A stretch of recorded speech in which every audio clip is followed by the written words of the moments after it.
Welcome to this edition of Let's Talk DeKalb. I'm your host, Diamond Lewis. In this edition, we're discussing our health, especially how we've been coping with unprecedented viral outbreaks and a new norm in many aspects of our daily lives.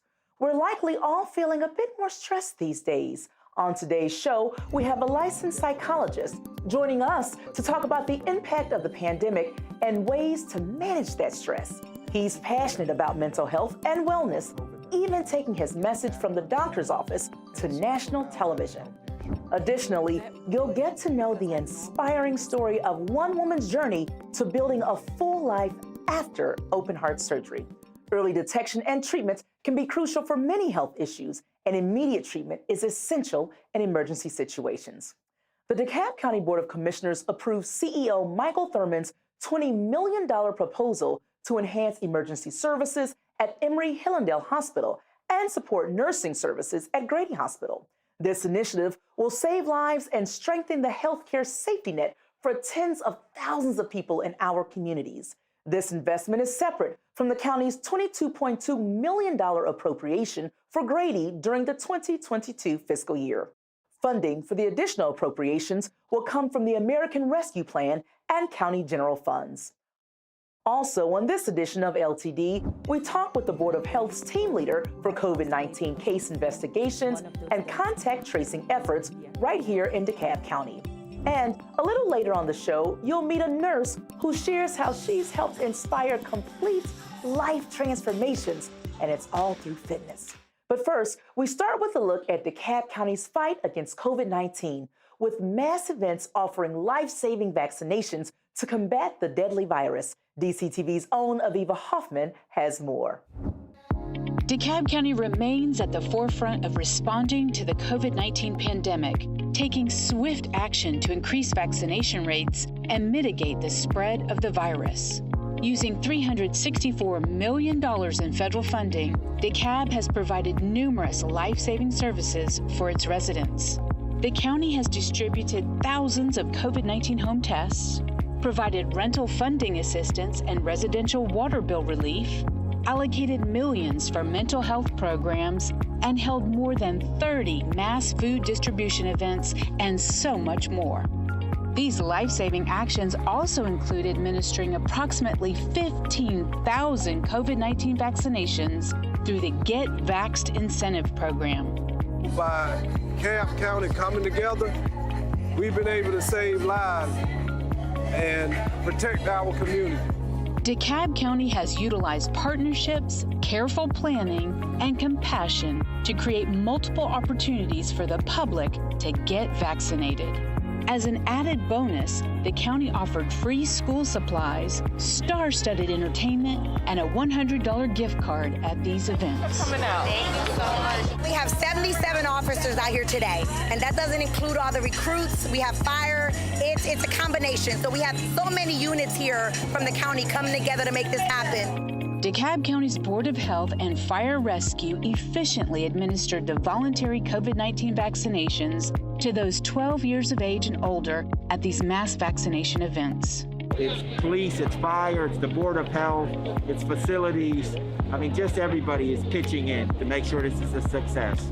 We're trying to do as many of these events in partnership with the community to bring the vaccine out here and to get folks vaccinated. Each Get Vaxxed event requires weeks of planning and collaboration to ensure its success. The incentives offered can also attract a large number of participants. I saw this and I'm like, well, might as well get 100 if I'm getting the shot anyway. You can invest $100 to vaccinate and protect the person, or you can spend $30,000 later. It's just good common sense. It's dollars and cents.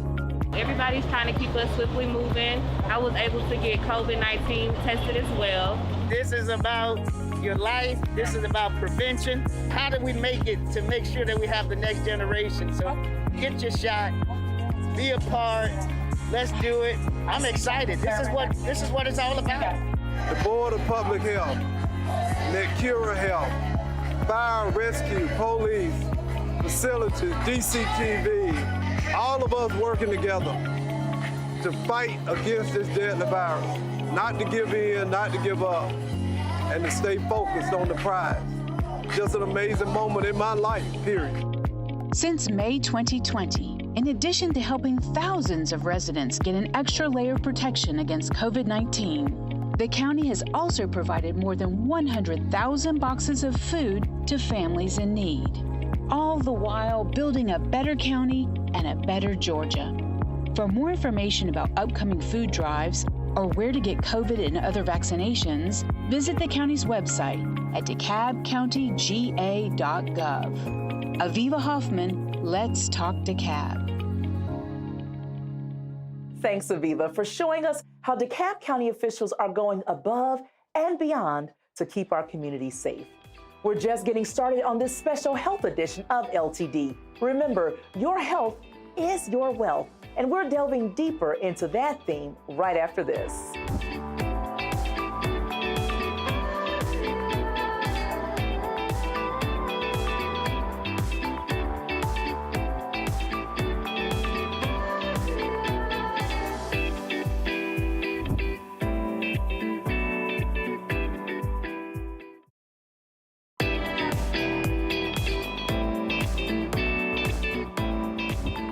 Welcome back to Let's Talk DeKalb on this special edition focusing on health, especially during this lingering pandemic. Next is my interview with none other than Mrs. Annette Hill. She's an incredible wife, mother, grandmother. She's a dear family friend of mine, and she's an incredibly active senior who shares with us her unexpected journey to life after a health scare. Here now is my interview with Mrs. Annette Hill. Mrs. Annette Hill, thank you so much for joining us today. I am so glad to be here. Now, you jokingly, you say I'm your niece. That's right. Because we have a lot in common. That's right. Spellman sisters. Spellman sisters. Your mama. My mama. Is my friend. Is your friend. And so. We do something great. We do a lot of things great. I know you outside of DCTV because of your relationship with my mom. You all are good friends. Yes, we are. But my viewers here on DCTV, they know you because they see you line dancing all the time. So you are one of those examples of what they say at Lou Walker, if the seniors don't retire, we refire. We refire. That's it. That's so it. You are one of our active seniors. We see you here, there, and everywhere. That's correct. That's correct. Life goes on. You got to live it. That's right. But you are here today on our health edition of Let's Talk DeKalb, because you recently dealt with a health challenge, which was scary for you and your family, and certainly scary for me and mine because we're so close to you. Yeah. So I want you to talk to me about, you were line dancing at South DeKalb Mall for Larry Johnson, Commissioner Larry Johnson's Tree of Love event. Take me back to that moment. This was 2018, as a matter of fact. Okay. We were dancing. When I finished dancing, I had a very unusual feel. I felt labored. And you know, at Lou Walker, we danced 2 hours straight, no problem, no rest, just a little water. And so that was troubling to me. So I went and sat down, and I'm sure it was the Holy Spirit said, you need to check that. So I did check with my doctor on that Monday, as a matter of fact. She never has an appointment the same week. I was able to get in there on Tuesday. When I walked in, she looked at me in her usual nice voice and says, so what are you here for? And I explained to her what happened to me at South DeKalb, but I said, I'm okay now. And she says, well, let's just hear what happened. And so I explained to her that after dancing one dance, I became very labored and had to go sit down. She got on the phone immediately and called a cardiologist. And he brought me upstairs immediately. On Wednesday, the next day, I was at DeKalb for a heart cath. When Dr. Dorsey came out to talk to my husband, to share the results with him, he said, we thought if she had any blockage, we would be able to cauterize it, but we were not able to do that. Stents will not work. We are ordering an ambulance to send her directly to St. Joseph's Hospital for immediate heart surgery. And we laughed. I mean, because I hadn't had any noticeable warnings. I remembered feeling tired, but I attributed that to being overweight. And in a week, I had a triple bypass. I had what they call widowmaker, which is unusual for women. It's usually something that happens mostly in men. But I had 3 of my major arteries blocked. I had 99% blockage, 95, and 89. But God. But God. Well, let me back up and say one thing. I've done quite a few of these stories. And one of the things, especially as women, we tend to do is say, oh, I'll be fine. I've got to finish taking care of the family. I've got to take care of all these things. But you were obedient. And that very likely saved your life. That very likely saved my life. That warning, because I normally do the same thing, but that inner warning to check it, then having a doctor who knows me, who knows I'm healthy. I don't complain about anything. But the fact that I brought that to her, the fact that she recognized the symptoms that I didn't even explain to her, the fact that she was able to have an appointment that week, the fact that she was able to call the cardiologist and I go immediately up there. It was a very exhausting, it was a very troubling situation, but God still worked it all together. And I'm so thankful for having a relationship with a doctor. And that's another thing that we don't do, is we tend to go to our doctors when we have to or when something is wrong. And that has been my story to my sisters since that time. You got to be consistent and regular in going to your doctor.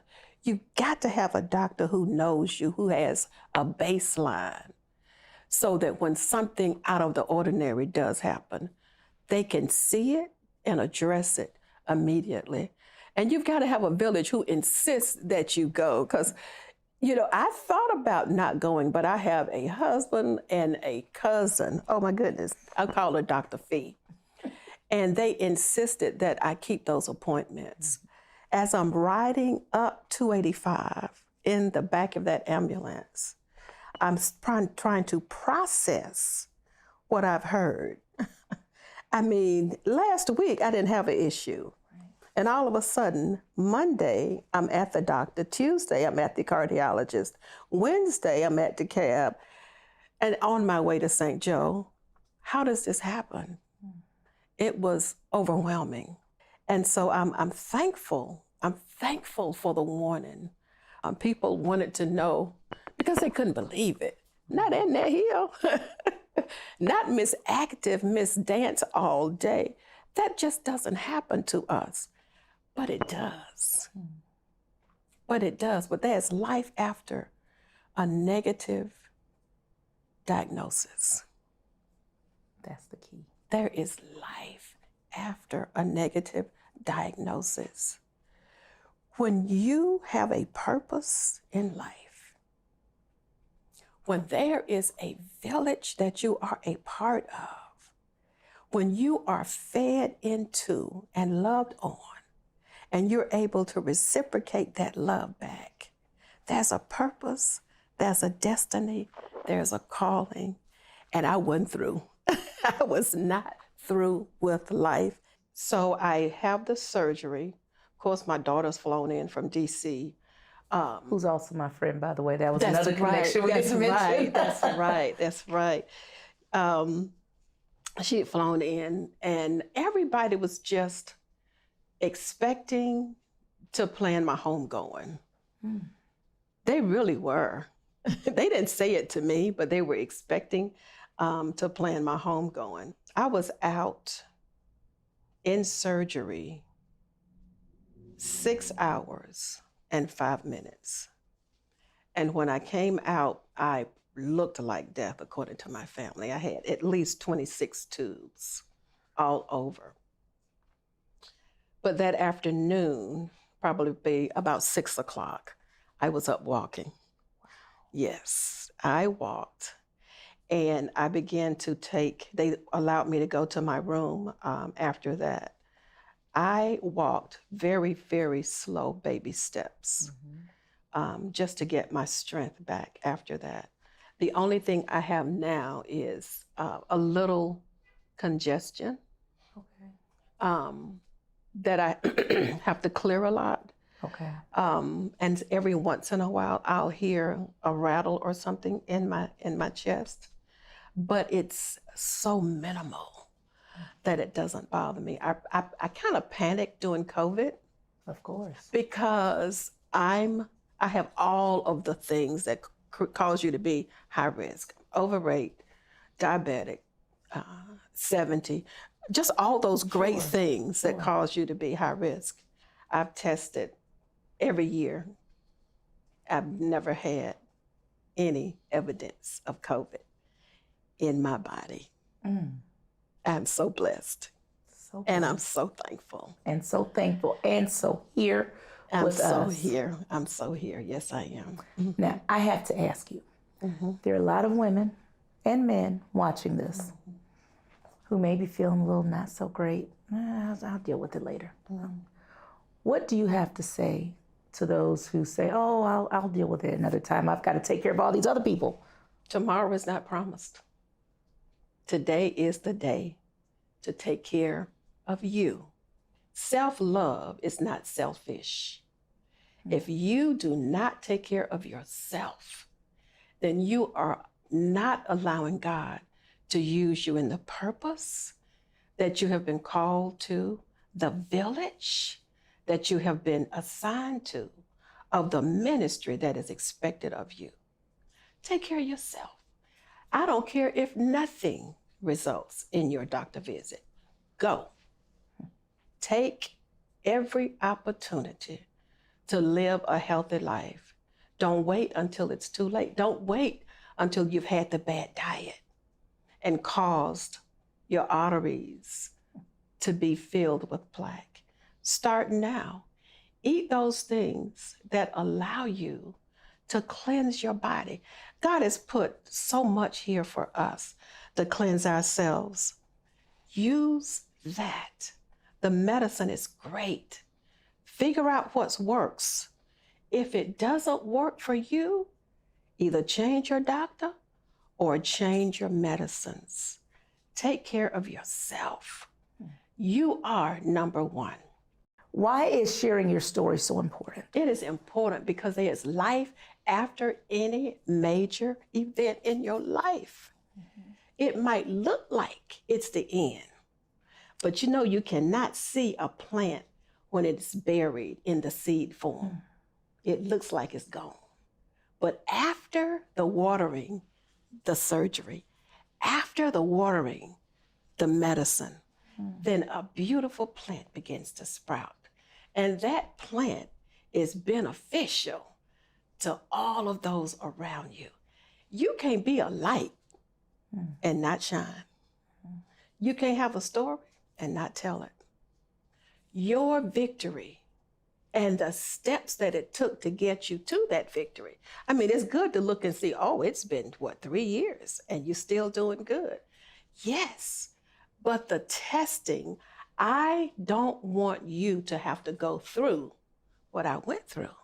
And so I share the end because I want you to make a different decision and not have to go through that surgery. I love it. This is my testimony. This is my story. This is my song. Now, Miss Annette, fast forward to today, and you are back out there line dancing. You're super active. You just picked up pickleball? Yes. New sport. You know, we got to try it. So I am going to pickleball class at Exchange Park, free for DeKalb residents. That's fantastic. And you also go out there on the bicycle from time to time. I love my bicycle that my niece, little Spellman's sister, brought me. It was a little treat. Yes. A welcomed celebrating treat. So yes, I do. I do enjoy my bike, and I love my pickleball. But my number one thing is line dancing. Well, line dancing, and you also stay pretty busy with those grandkids. We got to get the grandkids in there. I tell you, well, the grandkids for me was a super blessing. My first grandson, God is so amazing. First grandson left us, went back to heaven on 11/27 in 2009. But just because God has a sense of humor, 11/27, I had twin girls in 2011 on the 27th of July. Is God awesome? God, so And good. then I had a grandson in April of 2014. So yes, my life is fun, it's active, and in the eldership at my church, I love introducing Christ to new members. And so that's my responsibility there. Because I think if you got your foundation sealed, everything else falls in place. We certainly are grateful to Mrs. Annette Hill for sharing her story with us. Next, I would like to introduce you to Dr. Amon Person, Chief Cardiologist with Kaiser Permanente. Dr. Person shares with us more heart health insights, and maybe we can all help to save a life. Let's take a look at that interview.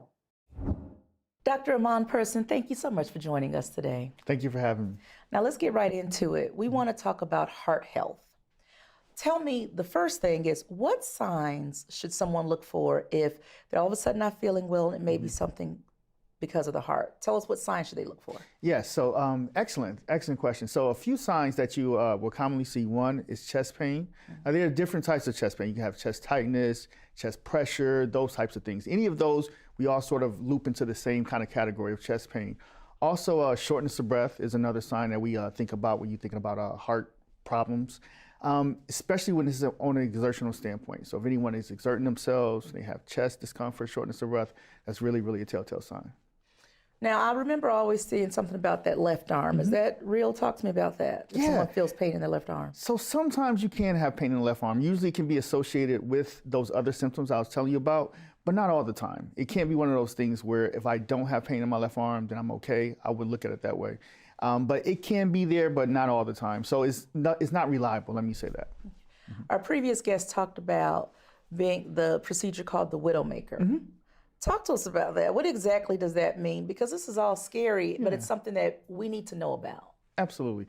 So there's a few different arteries that supply the various portions of your heart. Most of us has 3 different arteries, one that goes on the front portion, another that goes to the side, another that goes to the back. So the Widowmaker is where you have a blockage in the proximal portion of that artery that supplies the front portion of the heart. So being that it's in the proximal portion, it supplies a large sort of aspect of the heart. So when that happens, a lot of times, unfortunately, people can have bad outcomes, including death. And so that's why we call it the Widowmaker. Now, I have followed you and studied you a little bit. So I know you're super humble.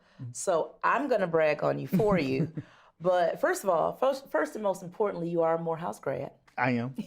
Thank you. My Spelman sister. Yes, but you are the chief cardiologist at Kaiser. Yes, I am. Talk to me about what led you into this career path. What made you want to study cardiology specifically? Yes. So what made me want to do cardiology is a few things.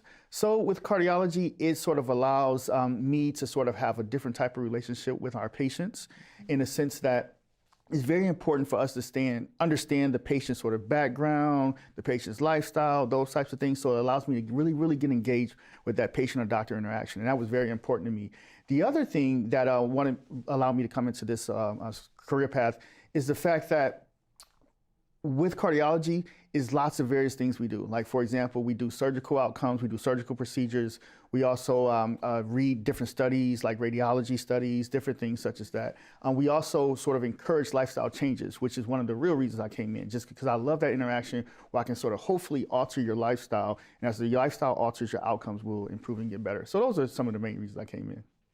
Being humble again, what brought you into wanting to study medicine specifically? Yes, absolutely. So what medicine specifically is, I have a close relationship with my grandmother, And so my grandmother, when I was younger, my grandmother, she raised me. So when I was younger, my grandmother was sick a lot of times. And so I recall that the doctors would always be there to help her and all those types of things. And I remember how much they always made her feel better. So she would go in, see the doctors, and when she would leave or in the hospital things, she would feel better. So I said, you know what, one day I'm gonna be a doctor and I'm gonna take care of you. I'm gonna be able to do those things to you. So that's kind of what led me to first initially sort of go down the medicine pathway, if you will, yeah. How does it feel with this full circle moment now, being able to provide that level of joy in seeing a loved one recover or feel a little bit better, as you termed it? How does it make you feel that you're now the doctor who's doing that for somebody else, for some other little kid? Yes. No, it is great. It's an outstanding, excellent feeling, because in the sense that, family dynamic is very, very important, just to begin with. And so whenever you have someone who's initially not feeling so well, you're able to sort of help them turn things around. They feel great. And if they feel great, not only they feel great, but now they have more kind of motivation to kind of start a new change in their life. That's always a outstanding, excellent feeling. I really get a lot of joy from the actual family members. The patient, doctor interaction, of course, is great, but also that interaction with the family, that now they have their family member back and they're kind of back intact, and that's just, you can't beat that feeling. What would you consider to be your greatest accomplishment achieved thus far? Because you're young to be a chief cardiologist. Well, thank you. What would you consider to be your career high at this point? So let's see, from a career standpoint, I would say probably some of the various programs that we're putting together, sort of where I am. So we're putting together various programs where we sort of indicate lifestyle changes for patients. And not just that, we want to sort of implement programs where we have lifestyle changes, but it's for all people, for all patients. So patients who have resources, patients who don't have resources, everyone, we try to sort of include them all. So I guess that I'm most proud of those types of changes that we've sort of implemented. Cardiac rehabilitation and different things such as that. So I know you probably can't talk a lot about it, but you are developing a pilot phase. Yes. And it's all about ensuring that, like you said, everyone has access to quality health care, regardless of socioeconomic status. So can you talk a little bit about it? Give us a little bit of a scoop. Absolutely, no, I'd love to. So let's see. So we started a cardiac rehabilitation program. And so with the pandemic, it sort of allowed us to sort of think outside the box, if you will, in the sense that there were still patients who was having heart attacks and having heart disease. And so with the pandemic, they weren't able to go and get their cardiac rehab in a site-based sort of center. And so what we decided to do is we said, okay, let's start a cardiac rehabilitation program that's more home-based. And so we did that, and it went really, really well. And our cardiac rehab home-based program was going great, and we were using technology to sort of help with that. So what we noticed is that it was still a certain population of patients that wasn't really benefiting because they didn't have the technology or they didn't feel comfortable, things like that. So what we decided to do is say, okay, let's expand things out. Let's also include all patients. So let's put together a great rehab program, even without that technology, and let's make sure that it still is providing the outcomes and the benefits to the patients that we would hope it do. And what we've seen thus far with the pilot, as you indicated, is that what we're doing is the patients just kind of love that resource that we're giving them. So it's almost like it's giving them that resource, and it's almost also just kind of giving them the things that they need and want and that interaction that they're getting. Because initially on, after having an event, you had a very, very vulnerable state where you don't know what's going on, you don't feel comfortable, lots of different kind of symptoms may be happening. You don't know if this is a good thing, a bad thing. And so we kind of give you that social equity, if you will, where we reach out every week for a period of several weeks and make sure that you're doing well, make sure that you're progressing, you're exercising, you're getting a proper education, all those things. And thus far, it's been going great.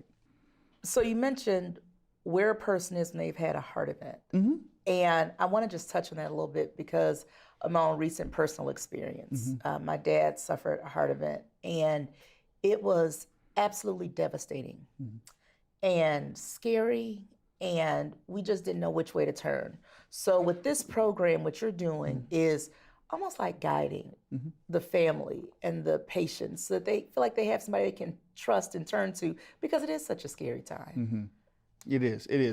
That's absolutely correct. And the main thing is that when you're having those sort of symptoms and those thoughts and sort of that uncertainty, if you will, just knowing that you have someone that you're going to be able to talk to. So first of all, we speak with you every week. And then this individual we call case managers, they have sort of direct access to your physician. And so if there's any issues that's truly going on that they're even concerned about, they will reach out to your physician. Then also they're available through email, calling, and so they're always there for you. So as you sort of go through that until you get comfortable. And our goal is to not just to sort of help you feel comfortable from that standpoint, but also let you know that, hey, there's life after this. There's life after this, and it's a better life after this even. And so we want to sort of get you exercising, get you moving, get you going. And so throughout the program, we're encouraging you, and not just encouraging, we're following your progress and making sure that you're sort of getting to the point that we want you to be. And again, we want you to see that there's a better life after this. Right. The reason I wanted to make sure we did this interview today is because we focus so often on the different kinds of cancer. But heart health is important. It's the #1 killer. Yes. So talk to me about the trends. Where are we right now in terms of heart disease and what our viewers should know about overall heart health? Yes. Great question and great point you bring up. So heart disease is the #1 killer. More people die of heart disease than all cancers combined. So it's very, very important that heart health is properly sort of tended to, if you will. I would say some of the important things of heart health that I would want a lot of individuals to understand is risk factor modification. So making sure that you're getting your regular checkups, making sure that you go through your risk factors, including high blood pressure, high cholesterol, diabetes, also family history. Family history is very, very important. The reason family history is important is because a lot of times you have a positive family history of heart disease, especially early heart disease. That can be indicative of you being able to develop heart disease sooner than a lot of your counterparts. What that means for an individual with a family history is that their risk factors have to be much, much tightly modified.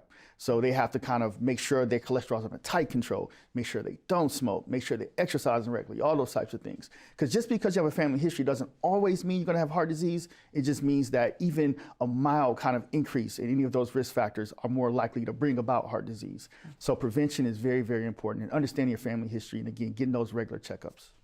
When you think about the scores of patients that you see on a fairly daily basis, what is one of the greatest misconceptions that people tend to have about overall heart health? They think that they don't have heart disease until they have a heart event, if you will, okay? So meaning that I've been healthy my whole life, and all of a sudden I had this heart event. But when you go look back at their history, you say, well, your cholesterol is very, very high for the last several years. Your sugar level was very, very high for the last several years. You can sort of look at those types of things. You say, no, you were developing heart disease. You just all of a sudden had a heart attack, but you were developing heart disease throughout this whole entire process. So I would say that's one of the misconceptions, that everyone thinks that, hey, as long as I feel well, then I don't have anything to worry about and I'm okay. Well, that's not the case at all. And so again, that's the importance of sort of following your family history and following up with your physician and making sure that you maintain those risk factors under control. One of our producers, Aviva Hoffman, told me to make sure I ask this next question. Okay, please.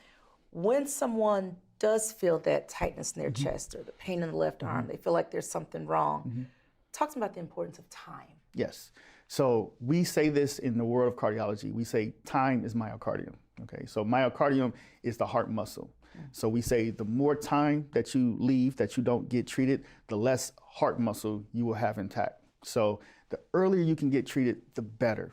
So as soon as you start to sort of feel some symptoms and you're not feeling well, don't blow it off at all. It's very, very important to get in. The earlier you come in, the more likely that you'll have a better outcome, in the sense that the more likely your heart will recover, the more likely that we will be able to sort of discover what's going on and correct it. So please, please, please, very, very important. The sooner the better.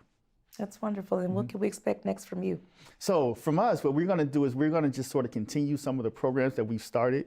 We want to take things out of the pilot phase into a more full-blown program. And so that's kind of what we're looking forward to. And then also just sort of continuing to bring about heart health and turning people's lives around, because the important thing is that it's really a lifestyle change. So it's not something that I just sort of do for you for now. What I'm trying to do is make you kind of conform, change your lifestyle, and improve. One final question I have to ask it, or everyone in this room is going to kill me. But we just saw before our very eyes at a football game a heart event. How frequently does that happen to a younger person? Because we're seeing it happen more and more to younger people now. Yes, no, that's a great question. That's a great point. So with younger people, what they tend to have is some type of congenital abnormality. So you can have like heart disease that we all think about, where you think about plaque buildup in the arteries of the heart, valve disease, things like that, which typically occur with aging. As you age and the risk factors build up, it sort of causes that. Sometimes young people can have congenital abnormalities, things that you're born with that they're not always aware of. A lot of times we can sort of pick that up on physical examinations as they're coming up when they're younger, but sometimes it's things that can unfortunately just happen the way it did. Now, again, it's very, very important that if any symptoms, even when you're young, it's always good to go and get checked out because, again, you can have congenital abnormalities that can lead to really, really bad outcomes like that. And then the bottom line, it's not rocket scientist. You don't have to be a rocket scientist. It's all about diet, yes? Yes. Exercise? Yes. And? Wellness, spiritual, well-being, your mind, your body, in a sense that making sure that you're keeping, things such as meditation, calmness, all those things are very, very important. So spirituality and just, taking care of your behavioral self, that's just as important as the other things. It all sort of goes hand in hand, if you will. Dr. Person, thank you so much for joining us today. Thank you for having me. I appreciate it. If you need more information on good heart health, we'll post helpful contact numbers and websites for you at the end of this show. Lots more to come on this edition of Let's Talk DeKalb. Being healthy is not just a physical state, it's also a mindset. Up next, we talk about the toll the pandemic has had on our mental health. Stay with us. You don't want to miss it.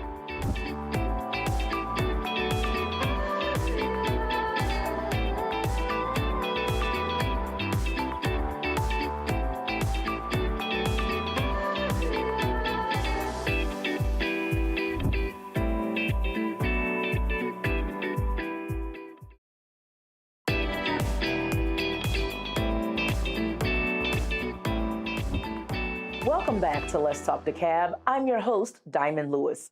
Dr. Stephen Ritz is a licensed psychologist in private practice for more than 35 years. He specializes in the treatment of mental health problems and works with a variety of patients.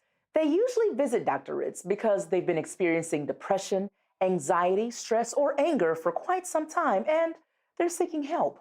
Dr. Ritz also conducts pre-bariatric surgery psychological evaluations, and he facilitates support groups at 3 Atlanta area hospitals. He was a consultant and cast member on the TLC show Family by the Ton, a show that tracks the journey of multiple families having weight loss surgery. The show's 3rd season aired as 1,000 Pound Sisters. Here now is my interview with none other than Dr. Ritz. I could not do this show without taking special attention to talk about mental health. So thank you for joining us, but I want you to jump right in there. Talk to us about your 35 years as a licensed psychologist. Talk to us about mental health. Well, I've been in practice. I was in the mental health system for the first 5 years of my professional existence as a licensed psychologist. And I've been in private practice in Decatur since 1990. I've really had the privilege of working with all kinds of folks. I like to think about therapy as in some meaningful way, moving the needle for a person, helping them to live a life different from what their past might have predicted, different from the place that they're in at the moment, because when people come to see me, they are stressed, depressed, anxious, lonely. I really enjoy working with folks and hopefully providing resources and meaningful change. That's the thing. If you break your arm, you've got to go see a doctor. If you feel something kind of going weird in your chest, you've got to go see a doctor. But when it comes to anxiety and depression and all those ailments that you just mentioned, we say, oh, I can handle it.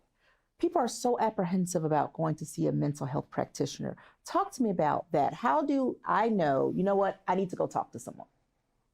Well, I think that the pandemic has changed that. I think that there's been so much of a mental health impact emotionally that people are more willing to do that. But certainly prior to the pandemic, there was a lot of reluctance to acknowledge to oneself, let alone other people, that you're struggling emotionally. And so it's not that people didn't reach out, it's that they typically reached out to folks like their primary care physician or their OBGYN, their GYN, if it was a woman. There were sort of socially prescribed ways that people could reach out for help, but not to a mental health professional. It was seen as a sign of weakness. There were a lot of cultural influences in certain communities. You know, take care of your own business, pick yourself up by your own bootstraps, fix yourself. That was the mindset that prevented people from reaching out and getting help. You mentioned the pandemic, and I mean, that's just huge because to me, the need for mental health awareness has exponentially grown in the height of the pandemic. Everyone seems to just be on the edge. We're all trying to make it, but there's additional stress there. Talk about how the pandemic has impacted the industry of mental health. Well, I was thinking about us meeting today and talking about the pandemic, and I was thinking that there's certainly no doubt that it's impacted our mental health. But the question is, why? I mean, why has it had the kind of impact that it has? And I was talking to your producer before our interview, and I mentioned that a song just kind of hit me that made sense, and it's an old song which kind of dates me back to the 1960s, and it's a song by a group called Thunderclap Newman, and the song is called Something in the Air. And the reason that I'm answering the question that you asked in this way is the significance of the lyrics and why it's impacted our mental health, because the lyrics call out the instigators because there's something in the air. We've got to get together sooner or later. And something, I forget the last lyric line, but because the revolution is here. And if you think about the pandemic and COVID-19, it's an airborne virus. There's something in the air. You can't see it, you can't taste it, you can't touch it. And it made people feel fearful. And we had a lot of help along the way about heightening that sense of fear. We knew it was very real because we were reminded on a daily basis about the death rate. That kind of got collectively into the craw of everyone's psyche and really impacted them. It affected how they live within their bodies, how they take care of their bodies, their work life, their social life, their recreational life. It was really a loss of control. Absolutely. Absolutely. And when people are looking at uncertainty, and they don't have a sense of control over it, they feel much more fearful. As you see reports such as an increase in road rage, those kinds of things where it seems like everyone's just, I shouldn't say everyone, a lot of people are just snapping. What can we do as a society to help calm some of that? That's an interesting question. It's a tough question. And it's a tough question. It's complicated because we know that that we've been steeped in this stressful environment now for an extended period of time. And so it does impact people's moods. People are more prickly, and sometimes that comes out on the highway. People are taking more risks with their driving. We know that for a fact. We know, interestingly, that even though during the pandemic, actual driving miles were down, driving deaths were up, domestic violence was up, road rage incidents were up. Substance abuse. Substance abuse was up. The things that typically kept people in check, the checks and balances, were strained. And so people lost control more often, particularly behind the wheel of a car. What can we do? Again, that's a tough question because I really believe there's very little that you can do in the moment when someone's in the middle of a road rage. You can tell somebody, will take a deep breath and calm down, but usually you don't have anybody in the car. The person's not in, no one else in the car to help someone do that. They're already amped up with autonomically, you know, with their bodies are aroused. So you really do have to help people ahead of time. You have to take a look at and help a person to realize, what is it that I don't feel control over? What is it that's straining me right now? what areas of my life can I control? Can I do something different about? So it is complicated. There may be historical things, not just the pandemic, but historical things that being in the moment when someone cuts you off or something like that may be triggered. And it's important for people to take inventory, take stock, and look at, you know, is the way that I'm taking care of myself doing more to me than for me? I will say that I personally lead a very active life. Yeah. The only time I'm home is when it's time to go to bed. And I have said for a long time that I want to start practicing meditation and yoga and all these great things and mindfulness. And of course, I've just not gotten around to it. But on my watch, I regularly get this reminder says, just stop and take a deep breath or practice mindfulness. So my question for you is, how important is it for us, or is that something that would help us to just take a moment and say, you know what, in 30 minutes, every 30 minutes of every morning, the first 30 minutes of every morning, I'm going to focus on mindfulness. Is that a good tool? Mindfulness is certainly a tool, but it's a tool that highlights what's called rest and recovery and resiliency. The pandemic has tested our resolve with regard to adversity, the ability to land on your feet, to bounce back. And as I think about resiliency, it operates sort of with a three-legged stool mindset. In other words, one of the legs that helps to define resiliency is the ability to rest and recover, is the ability to rejuvenate oneself. So mindfulness is part of that. It gives you an opportunity to rest, to slow time down. If you think about meditation and mindfulness, you're in the present moment. It slows everything down. And we've been in such a fast pace with regard to the pandemic. And so there are other forms of rest and recovery, whether it's going out for a walk in nature. The importance of getting a good night's sleep is critical to rest and recovery. You may have to say that again, because I know that's definitely one that I don't do. I don't sleep for a decent amount of time every night, so rest is important. Rest allows your body to recover. Sure. Meaningful sleep allows your body to recover. Meaningful sleep can predict what you're going to be eating during your next day. If you are fatigued, you're more likely to eat lower value carbs and risk gaining weight. If you're fatigued, you're more at risk for automobile accidents. Right. You impact your immune system if you are not sleeping at a sensible pace. You were saying that there's a mental health component of obesity that many people don't realize they go hand in hand. So talk to me about that. Well, we know that a person who carries around all of that extra weight, it impacts their quality of life. It impacts their emotional functioning. We see more depression, more anxiety with people that are significantly obese.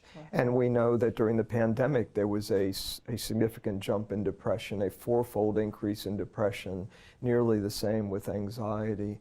The stress and strain was enormous. The stress and strain that an obese person has is enormous. Dr. Ritz, I understand that you, as always, you did something pretty noble during the pandemic. Instead of having one-on-one conversations with your patients, you reached out to Congressman Hank Johnson's office and said, you know what, let's take this on a larger scale. So tell me about that mental health symposium. As a psychologist, we typically help one person at a time. And while that's a wonderful experience, that's a pretty inefficient model for reaching out to a large population of people.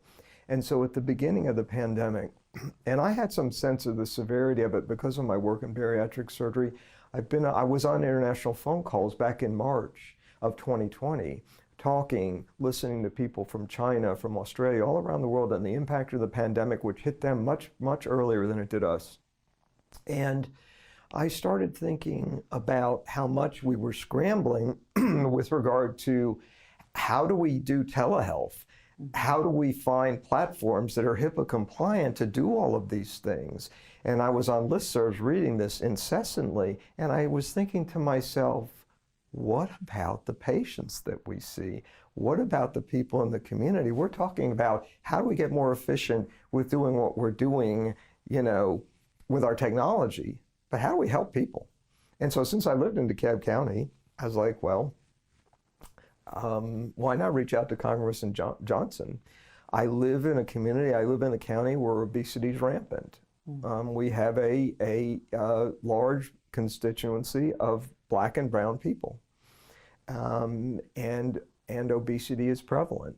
And so I thought, there's got to be a substantial impact. And so how can we do this except to reach out? So I reached out to Congressman Johnson. I got lucky. I got one of his staffers that was interested in what I was proposing. We ended up putting on a telephonic town hall meeting that the estimates were that there were 50,000 listeners. And we talked about mental health issues related to the pandemic. That's fantastic. And I love that story because it's an example of how we can all do something. Absolutely. We can all help out. You were persistent. You said, I've got to find a way to get my voice out there and to help people with my expertise, because we all have expertise in our respective realms. So I thank you so much for that. For me, it was, what was the takeaway? If one person walked away with something meaningful, then we did what we needed to do.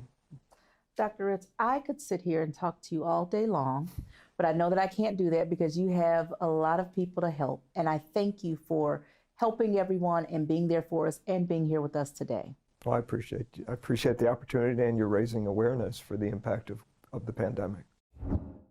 Always remember to prioritize self-care. Don't hesitate to seek help if you are feeling overwhelmed or stressed. Stay with us. We have much more of this edition of Let's Talk DeKalb right after this. A lot of fanfare and excitement for this grand opening. We'll tell you what it means for the community coming up.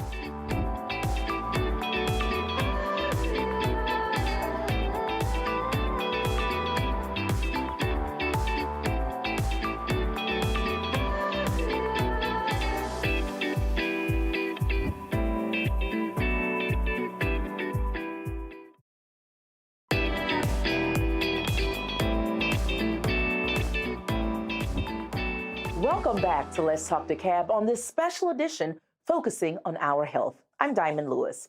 You've likely heard the phrase, food is medicine. It's a well-known fact. Proper nutrition plays a crucial role in maintaining good health and managing diseases.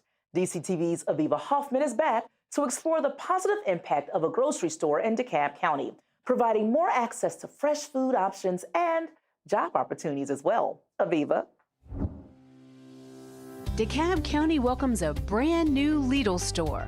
Known for its quality groceries and produce at discounted pricing, this German supermarket chain recently held a ribbon cutting at its newest location on Memorial Drive.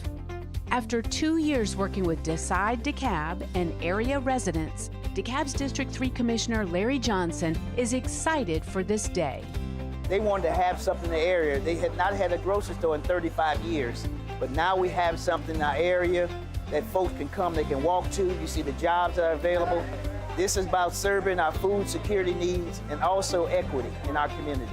And judging by the crowds, they're more than ready for this opening. I'm excited about it. We haven't had a grocery store like within walking distance ever, so I'm really excited about it. And there are lots of seniors that live in this community, including my mom, so she's really excited to have something really close by. Many cultures around the world have long recognized how food can play a big role in maintaining good health. For most people, it's important to consume a variety of whole, minimally processed plant-based foods and limit intakes of highly processed foods rich in added sugar, oils, and sodium. It's sort of been a desert for food around here, and it's really great that they've brought in a store that has such fresh products, a lot of good vegetables, a lot of good fruit, affordable, and the community can really use it. We're really happy to be here and are so grateful for Commissioner Johnson, all the local elected officials that have supported this store, the investments that we're making in our team and in the community to bring these great options to bear and to make that accessible to everyone in the community. This young shopper lives nearby and is pretty excited to see the grand opening. It's awesome. I saw it be built, and I came to what was here before it, and I saw the whole process. It was awesome. It's clear this store is already getting very favorable reviews. We're so excited to have a walkable grocery store option and one that's got so many fresh things and that I can come every day, every other day if I want to without having to get in the car and able to bring my baby, and it's awesome. This Lidl store at 1855 Memorial Drive near Kirkwood and East Lake is open 7 days a week from 8 a.m. to 9 p.m. It's created more than 40 jobs, all of which start at a minimum of $15 per hour and include health care. Lidl is headquartered in Germany, and it has more than 10,500 stores in 29 countries. And here we are at the newest location on Memorial Drive near South DeKalb. Aviva Hoffman, let's talk DeKalb. Diamond, back to you. Thanks, Aviva. The store also promises to make a $1 donation to the Atlanta Community Food Bank for each customer who signs up for the My Lidl app and sets the Memorial Drive location as their primary store. Here in DeKalb County, our Board of Health has staff working diligently every day to keep us healthy. Dr. Zing serves as the district epidemiologist, overseeing the surveillance of diseases, outbreaks, and other health conditions that affect DeKalb County residents. She visited our studios for a special one-on-one interview to talk about the major health threats facing our community today. Here now is that interview. Dr. Zing, thank you so much for joining us today. Thank you for having me. Now, I really have to say thank you for you being here because this is truly a busy season for you. So let's jump right into it. When we first learned about COVID, it was an epidemic. Then it grew into a pandemic. And now we have this new, even scarier word, the tridemic. Talk to me about the triple pandemic that we're in currently. Yeah, of course. So we have very, very high levels, unfortunately, this year of the COVID-19 virus, as well as flu, as well as RSV, the respiratory syncytial virus, all circulating at the same time in our community. And this is causing, a lot of problems because people are very sick right now. Everybody is just experiencing symptoms, flu-like symptoms. And there are a lot of hospitalizations occurring. It's putting tremendous strain on our healthcare system. A lot of children are missing school, people are missing work. So the burden of flu really this year has been just at levels that we have not seen in the past 10 years.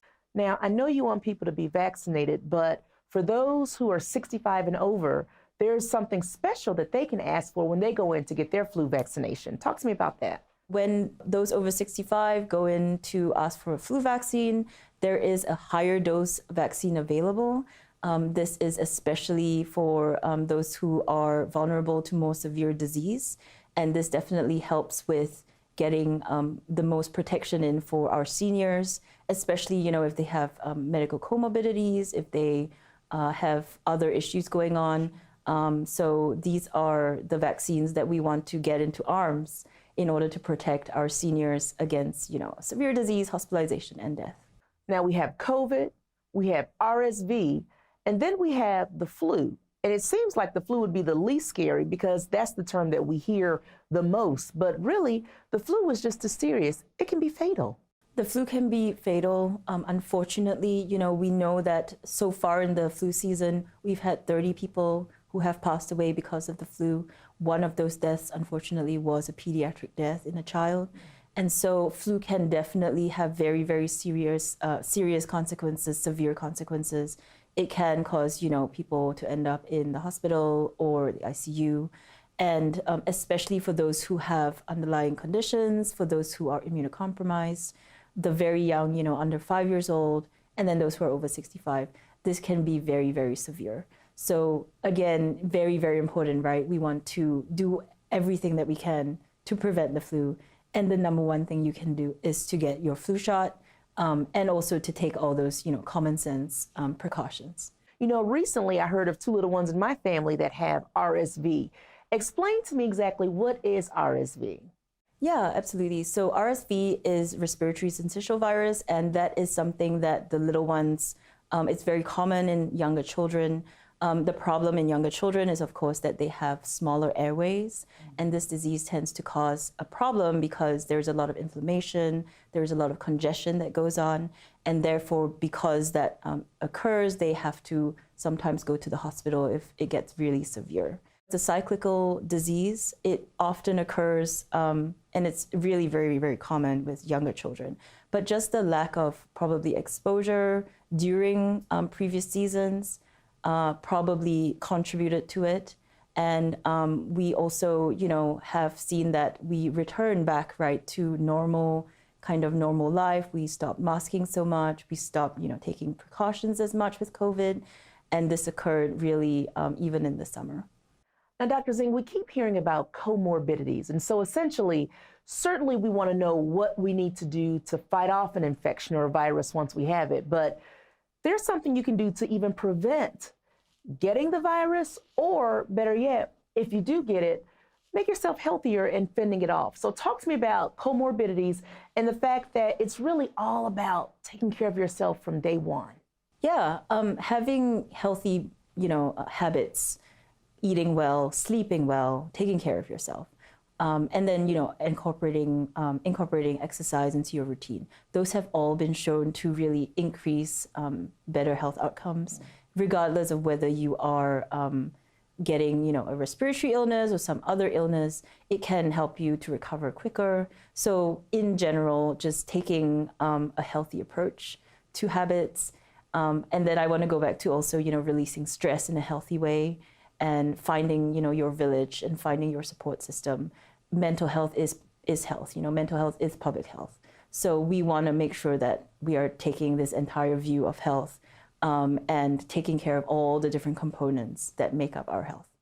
Now, I've got to tell you something. I have been here and there and out and about, and I've heard a little rumor, and I want to share it with you, doctor, because I know if anybody knows, you know. Did you know that COVID is over? I would love for that to be the case. My job would be, much easier if that was the case. But I think we are going towards something we call endemic COVID. What that looks like, what normalcy means in that context. We are still working out as a community, but I think what we want to do as a very, acute thing right now is that because we have such a high burden of respiratory disease, is to take those preventative strategies. You decide what risk tolerance you have. If you are around, your family includes people who are very vulnerable, immunocompromised, who have comorbidities, maybe you might consider testing as well as masking, or, only gathering outdoors. There are many, many different steps we can take. You want to, increase ventilation wherever you are, open a window, get the air moving. Gather indoors safely together, don't share utensils, wash your hands, cover your cough. Those are all simple, very, very basic prevention strategies. And then couple that with the protection of being vaccinated against the flu and against COVID. The ones we have vaccines for, we get vaccinated. The ones we don't have vaccines for, we practice the prevention strategies. So those are all really great ways to just protect yourself and your loved ones. Now, Dr. Zing, we've touched on COVID, RSV, and the flu. But tell me, overall, what is the state of health here in DeKalb County? The overall state of health is that, we do actually well on a lot of measures. We are on par with or better than the whole of the Georgia as well as the US on a lot of measures. For example, we have a long life expectancy of about 80 years.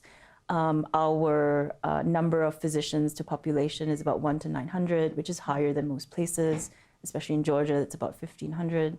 But of course, there are many things that we need to work on. So we have higher rates of diabetes than other places in Georgia as well as the US. Our HIV prevalence is very high in DeKalb County. So those are the things we really need to work on. And then there are also, negative social determinants of health. We know that we have higher rates of children living in poverty. We have higher rates of people who are uninsured. So these are all things that really we should work on and prioritize as we move forward. Now, when you're going through a bout with COVID, certainly it's tough, but we're hearing now about people who have long-term effects of COVID. Talk to me about those long haulers. Yeah, definitely. So we do see that some patients when they get symptoms of COVID, unfortunately, it lasts, longer than the 10 days that is expected. We are seeing people whose symptoms might last months to maybe years. Unfortunately, we don't know a whole ton of things about these people because we are still studying them. There are, certainly clinical trials that people can go through in terms of looking at treatments for, sometimes it's fatigue for a very long time. The symptoms really vary. It's a whole range of symptoms. And so we are still really trying to get to the bottom of why it is that this is lasting much longer than we expected. Now, when I'm talking to my sister, a lot of times we joke because I'll tell her, oh, I got tripped up in my words. I must have COVID brain. And she said, you cannot keep calling it COVID brain all the time. So once and for all, is there such a thing as COVID brain, kind of like the mommy brain, where you're foggier in your thoughts because of long-term effects of COVID?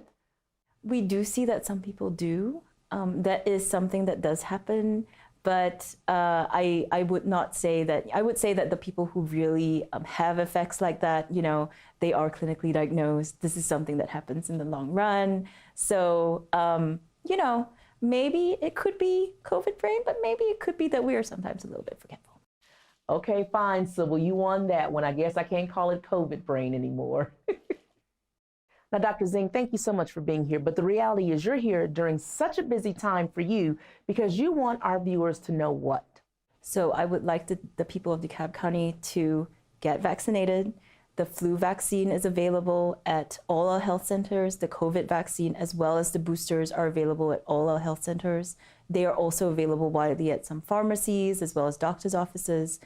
If you do get sick, take a test, stay home, very important. But also talk to your doctor, keep that line of communication open. There are some antivirals that are out there for flu and COVID. So those are important to get started as soon as possible after the symptoms start, especially if you are a vulnerable person or at higher risk for severe disease.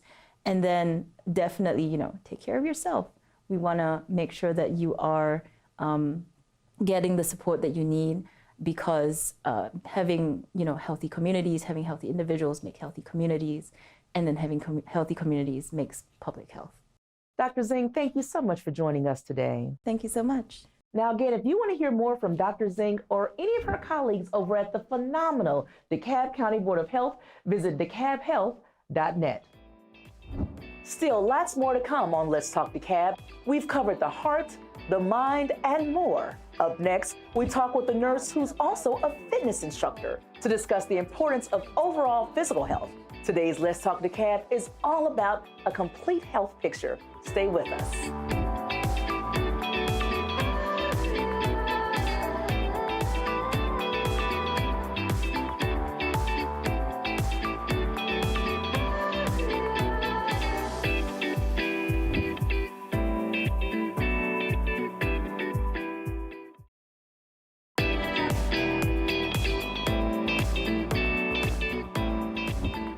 Welcome back. I'm Diamond Lewis, host of this health edition of Let's Talk DeKalb.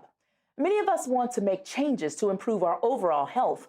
One individual, a registered nurse here in DeKalb County, Tasha Lewis, introduced fitness training to her workplace years ago, and it took off from there. Here now is my interview with Tasha Lewis as she shares how she's helping people improve their physical health, one body, make that 1 pound at a time.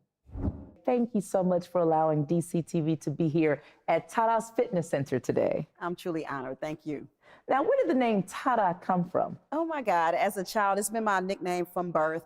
I was very fast-paced child. Everything I did was very quick. And when I started doing certain things, my mother would be like, oh my God, Tada. Started walking at 9 months and different things like that. So from that age, I've always been called Tada. But when you come to Tada's, that's what I do for you. I transform your life from the inside out, and by the time you leave, you say, ta-da.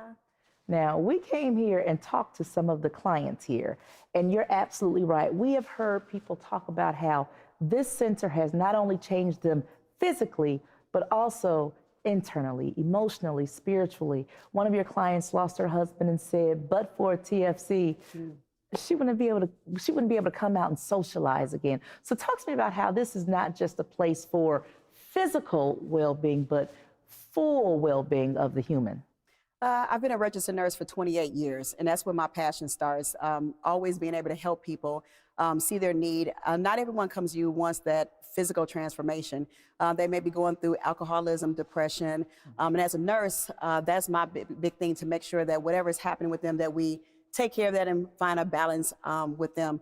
And so when people come off medication, has been on medication for years, that's one of my biggest claim to fame. I can help anybody lose weight, but actually saving their life, that's the key.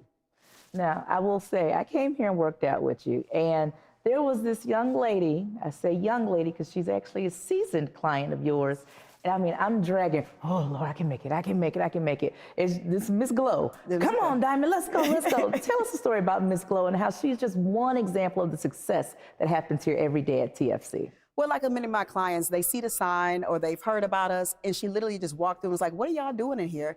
And she came in 2012, so she's been with me a very long time. And when she came in, she just said, you know, she looks fit, but she wasn't healthy. She wasn't as strong, she was very weak. And she's like, I just do whatever you can do to take care of me.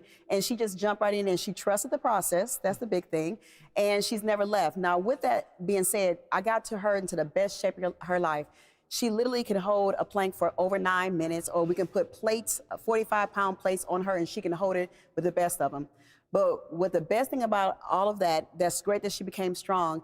She actually is a survivor, a breast cancer survivor 3 times over. And her physicians all said if she wasn't as strong as she was been or as healthy as she was going into that battle, we're not sure what her prognosis would have been. So my biggest thing is you never know what's around the corner, so get as strong as you can to be able to battle whatever it may be. COVID showed us that. Absolutely. Because we all realize that there are health challenges. Everybody's going to have something. Everybody has something, right?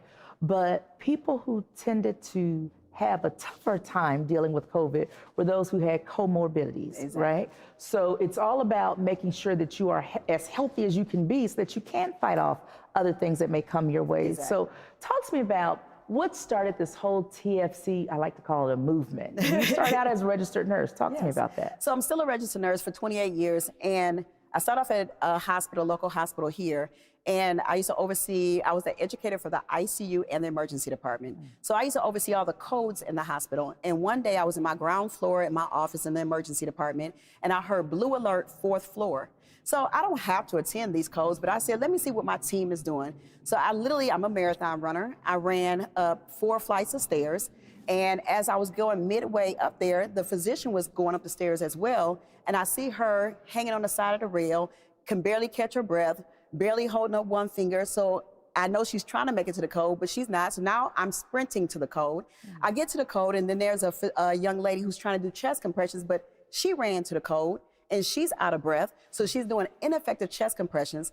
And I moved them out of the way. I done sprinted up 4 flights. I started doing chest compressions, told them to get a crash cart, and I ran the code as if I was the physician. Thank God we saved that gentleman's life. However, I was appalled at the fact that our healthcare providers, who are supposed to be the healthcare providers, couldn't even be there to be able to save them because they were out of breath, they were out of shape. So instead of me, I'm not a complainer. I'm like, what can we do to change this? I wrote a letter to the hospital, the administration, and asked them, could I start a boot camp out of the hospital for our healthcare providers? And that was September 2008. And they said, sure. And next thing you know, I started Tata's Fitness in the same room. I have my administrative meetings, and I would have my classes. And when I started getting all these people coming in, nurses, doctors, environmental services, anyone who worked in the hospital, I started having walking billboards going around the hospital, meaning they transformed themselves. One nurse went from a size 18 down to a size 6. One young lady, and when I say she was 55 with a train wreck, from everything from breast cancer to carpal tunnel syndrome to congestive heart failure, name it, she had it. She was a train wreck. They wanted to fire her from the hospital because she could not do her job, do the role responsibilities of her job. She was with me for for 6 weeks. And when I say I transformed her life, for real, to the point where she started walking through, pushing her patients, to the point where after that, everybody wanted to join. If you changed her like that, I know what you can do for me. And she stayed with me for many, many years, and she went on to lose 90 pounds in 1 year with me. Whoa. Completely saved her life. Her doctor said she would be on an oxygen tank by the end of the year if I hadn't stepped in. that's the kind of transformative work that you are now doing here in your own brick and mortar, because it started in the parking lot there of the hospital. You're doing this at your own brick and mortar here, right off of Wesley Chapel and Snapfinger Woods. That's right. Talk to me about, what does that mean? Because I've watched you, and it's not just a business for you. There's something different going on here. You truly, truly care about each and every person that you work with in this facility. So talk to me about, why is this work so important to you? This work is more important to me because I'm on a preventive side of healthcare. Before, as you came into the emergency department, I just took care of what happened after you got there. But now I want to prevent you from getting to the emergency department. So my fitness gym, my gym is more than just, it's a one-stop shop. When I come in, I do high-tech scans. I ask for you to bring in your lab work. I have a wellness center. If you haven't had lab work, I do your lab work for you, because I got to get to the core of what the issue is. Why did we gain the weight? Is it a health issue? If it's a health issue, I can help you with that. Most gyms you go to, they don't understand the health aspect, so they just want to give you a diet and help you lose weight. Whereas me, what got you to this point? Because not everybody gain weight because they just ate unhealthy or because they have a horrible lifestyle. Sometimes it's a comorbidity that may be underlining that needs to be addressed before you even get to that issue. And that's why I do what I do. I know one of the things that you are very strong about is that you have to know your blood type. Yes. And that was shocking for me. So explain that to me, because so many people don't know their blood type. Why is that important? Yeah, so one, you get one blood type for the rest of your life. So find out what it is, and most times you can go to your doctor and get it. So we do it here at TFC for a very low cost, and you get it in 5 minutes. And your blood type tells a lot about what's happening. For example, I'm blood type A. Blood type A are the vegetarians of the world. I'm not a full vegetarian, but I'm a pescatarian, and I do very little fish anyway, so that's why I just say a pescatarian. But with that being said, it's really important to understand, because you may be causing yourself more health issues. So all my life I knew that pork, when I ate it, gave me a headache. I love pork. I came from a pork eating family. I want to eat pork. However, pork, every time I was a kid, I got a headache. As an adult, I got a headache. And when I stopped the pork, it wasn't there. So I knew that that was an issue, and that's one of the things that a blood type A person shouldn't have. And another example is dairy products. All my life growing up, eating the bowls of cereal, you know how we are. However, a lot of people want to say, now you're lactose intolerant. I'm not lactose intolerant. It doesn't work well with my blood type. So you have to look at those kind of things. Does it cause a headache, neurological problems? Does it cause bloating? Does it cause digestive issues? A lot of times, if you just stop those things, all those abdominal issues and different things that you have going on will go away immediately. So talk to me about, you mentioned it a bit, but here at TFC, it's working out. You've got a very, very intense boot camp, which is phenomenal. Those are 6-week series. You also have various classes. You have the equipment here. So talk to me about what all happens underneath this incredible roof, because I know it's a whole bunch. It's a whole bunch, and it's a one-stop shop. I really want you to be able to come here and service the entire family. We have 4 generations currently here at TFC, from child care. We have classes, and classes include things like Zumba, kickboxing, powerlifting, spin. So when you come in here, you really leave out, people think, they feel like they just went to a doctor's office. They really feel like, oh, you're really into this more than just give me a diet and just have me lose weight. You're really trying to understand what's going on with me. And that is my whole thing. So even if you don't come in and do a class, you can still come and get those services. If you're working out, a lot of time, majority of my clientele are women, and their whole thing is, I can't because I have a kid. Well, we have childcare. There's no excuse for that. So whatever it may be, you can come under one roof and have all your needs taken care of. Now, I have to brag a bit because, again, I'm a little nosy as a journalist. So I kind of talked to some of your clients. One of them, Joel. Okay. Oh, goodness. So I said, well, I probably can't do this program because I'm always on the road and going from shoot to shoot. I've got all these things going on. And tell me what you told me about Joel. I'm so glad you brought him up, because like when I say it's amazing, he came to me, one, he's a truck driver, and you talk about your lifestyle, imagine just being on the road for hours. And he drives 14 hours a day. Wow. So he's like, he couldn't have fit it into his lifestyle. But why he fit into his lifestyle, his doctor was about to put him on diabetic medication. Now, he's not a big guy. So people think that all times it's about being obese, but small people had a lot of health issues as well. So when he came, he was like very nervous. All you think about with diabetes, my foot gonna get amputated, or, different things, kidneys and things like that. He said, I don't want that lifestyle. So he came to me with all his lab work. I went over everything with him. We devised a plan. And let me tell you, this is a person who literally follow the plan to a T. He will come here, his wife will fix his meals for him, which is a great thing, and he'll have his whole bag every day. So when he comes in, he does the workout 110%. He goes in there, take a shower, and we have beautiful showers, so you can leave here and go straight to work. He drives to Austell, which is very far from here, and then he drives for 14 hours and come back the next day and do it. He has perfect attendance every boot camp. So he said he was only gonna do it for one 6-week boot camp to get it. No. He's been here now over a year. His wife is now with us. His daughter has joined us a few times. He's on the Hall of Fame. He has the most sit-ups, most push-ups for men. This is a 50-year-old guy who came in here and transformed his life and did not get on that medication and also came off a high blood pressure medication. He's had to change his uniform size several times because he has transformed. He said he hasn't been this way since he was almost in high school. But this is what I'm talking about. You get in the best shape, but when you also get your physical together, the spiritual goes along with it. Because his wife said, I don't have to worry about him anymore because he's happy now. He comes in here before everybody else. He's excited. He socializes with everybody. And she said she joined because she had to see who did this to her husband. And they've been married for almost 30 years. So it just shows you that it's more than just the physical element here at TFC. We are here to take care of the entire package. Yes, this is a gym, full services gym. But you're not just providing a service to the community, you're a small business owner who is giving back to the community. In fact, you do the supply giveaway right before it's time to go back to school. You follow and support breast cancer awareness. So talk to me about this need to give back to your community that you also provide this service to. I literally had to start getting to the political aspect of what's going on in our community, a food desert. So I started having the food mobile come to our fitness center in the parking lot for 3 straight years. And throughout the whole summer, you can come get fresh fruit and fresh produce here at TFC. So it's not just about I give out backpacks for school, or we do breast cancer initiative, or we do the Thanksgiving giveaway. All those kind of things are just something that's in part of me, but I knew that there was a need for our community because the only thing I kept seeing put in our community was more fried chicken places and more dialysis centers. And until you can change that narrative, because there's no Whole Foods over here, there's no Trader Joe's, and so many people we've been on this platform for a long time, and every time I come and get interviewed here or people come in, oh my God, this is a special place.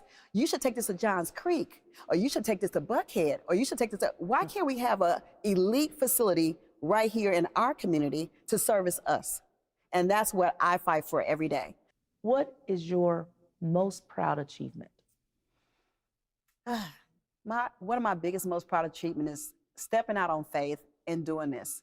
I say that because I had so many setbacks, even starting this, even getting this building that you're very in. I've had a lot of pushback. So when I start off this with a little bitty room and then another facility, and to grow into a 13,000 square foot facility where it was just me when I started, and now I employ, I did over 30 something things for Christmas for my staff, from my cafe.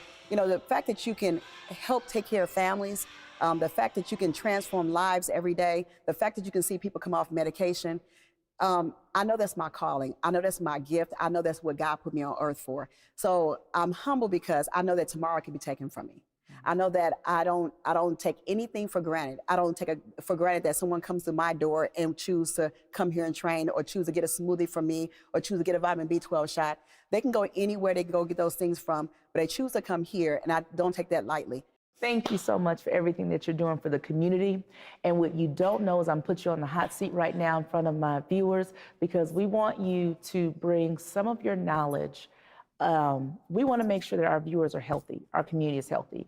And so I would be honored if you would just on a weekly basis, give us one health tip per week that we can put on DCTV regularly. So would you allow us to do that and partner with you and TFC? Oh my, okay, so first of all, I am so geeky right now. That is that's such a blessing. Absolutely, I'll be more than honored to do that. Okay. So I don't want to mess y'all. Y'all better get ready because I'm going to bring it. She just literally sprung this on me, so I'm going to be ready for some good stuff for y'all. Y'all going to see what she get on a regular basis. You can get it as well here at TFC. Okay, I'm apologize to you all in advance. She's tough, she's a little scary. Don't let the little small frame fool you. But we are going to get healthy and fit together in 2023 here in DeKalb County. Thank you so much for being on the show today. You're welcome. Thanks so much again to Tasha and Tada's Fitness Center for allowing us to come into their shop and for agreeing to make us all healthy throughout the rest of 2023. Now, we hope you've enjoyed this edition of Let's Talk DeKalb. If you want to find out more information about some of the things we've talked about today, be sure to check out these websites. For more information on DeKalb County's vaccination drives, food distributions, or where you can get a COVID-19 test, go online to DeKalb County's webpage that's found at DeKalbCountyGA.gov.